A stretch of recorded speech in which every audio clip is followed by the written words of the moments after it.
வாழ்நாள் முழுக்க கூமுட்டையா இருக்கிறது எவ்வளோ பெரிய கஷ்டம் தெரியுங்களா? ஆமாங்க. நம்ம புக்கு படிக்கல, வாசிக்கல அப்படின்னா, கண்டிப்பா நம்மலாம் வாழ்நாள் முழுக்க கூமுட்டையா இருக்கோம்னு நம்ம செல்வேந்திரன் "வாசிப்பது எப்படி" அப்படின்ற புத்தகத்துல சொல்லியிருக்காங்க. Welcome to books with Rohi. This is Rohini Priyanka.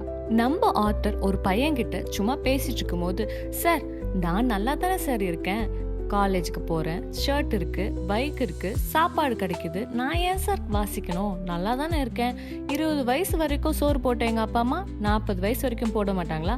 அதுக்கு மேலே அவங்க சேர்த்து வச்ச சொத்தெல்லாம் இருக்குது. அதை விற்றாலே நாங்கள் 60 வயசு வரைக்கும் ஜாம்னு வாழ்ந்துருவோம்" அப்படின்னு சொல்லியிருக்காரு. ஆனால் கொஞ்சம் யோசிச்சு பாருங்க, 60 வயசு வரைக்கும் கூமுட்டியாகவே வாழ்ந்தா எப்படி இருக்கும்?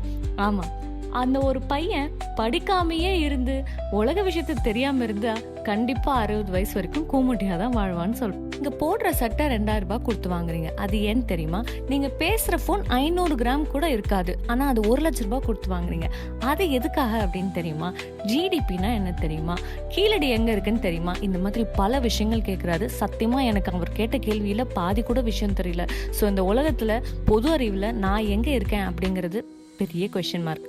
உங்களுக்கும் தான். ஸோ இதுக்கு காரணம் நம்ம வாசிக்காதது. எவ்வளோக்கு எவ்வளோ புக் படிக்கிறீங்களோ உங்களுக்கு தகவல் அறிவு தாசியாகுது. தகவல் அறிவு தாசியானா எப்படியெல்லாம் கம்யூனிகேட் பண்ணலாம், ஈஸி வே ஆஃப் கம்யூனிகேஷன் அதிகமாகுது. ஸோ கம்யூனிகேஷன் ஸ்கில் அதிகமாகும் பொழுது நீங்கள் ஒரு அழகான நிர்வாகியாக ஆகுறீங்க. நிர்வாகியாக இருக்கும்பொழுது பெஸ்ட்டாக பெர்ஃபார்ம் பண்ணால் அப்போ தான் நீங்கள் ஒரு தலைவர் ஆகுறீங்கன்னு சொல்கிறாரு. ஸோ இந்த மாதிரி எல்லா விஷயத்துக்கும் நீங்கள் படிப்படியாக முன்னேறதுக்கு பொது அறிவான எல்லா விஷயங்களும் நீங்க கத்துக்கணும். அதே மாதிரி எல்லா புத்தகங்களையும் படிக்கணும்னு சொல்றாரு. எல்லா ஜான்ராவும் படிக்கணும்னு சொல்றாரு. ஒருத்தர் இலக்கிய புக்கை படிக்கிறாருன்னு வச்சுக்கோங்களேன், அவர் இயற்கையாகவே மியூசிக்கை ரசிக்க ஆரம்பிச்சிருவாரு, கலைகள் எல்லாம் ரசிக்க ஆரம்பிச்சிருவாருன்னு சொல்றாரு. For example, war and peace Tolstoy எழுதினது அந்த புக்கு படிச்சா ஒருத்தருக்கு ஆட்டோமேட்டிக்காவே ரஷ்யா அண்ட் பிரான்ஸோட வரலாறு தலையில ஏறிடுது, இன்ஸ்டால் ஆயிடுது அப்படின்னு சொல்றாரு. ஸோ இந்த மாதிரி பல விஷயங்கள் இந்த புக்ல சொல்லியிருக்காங்க.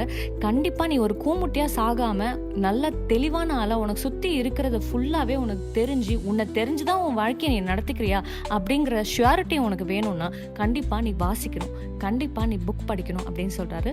ஸோ கண்டிப்பா இந்த புக் படிச்ச உடனே இன்னும் பல புக்குகள் படிக்கணும்னு எனக்கு ஆசை வந்தது. தேங்க்ஸ் ஃபார் வாட்சிங். மேலும் இந்த மாதிரி புக் ரெக்கமெண்டேஷனுக்கு இந்த சேனலை சப்ஸ்கிரைப் பண்ணுங்க. பாய்.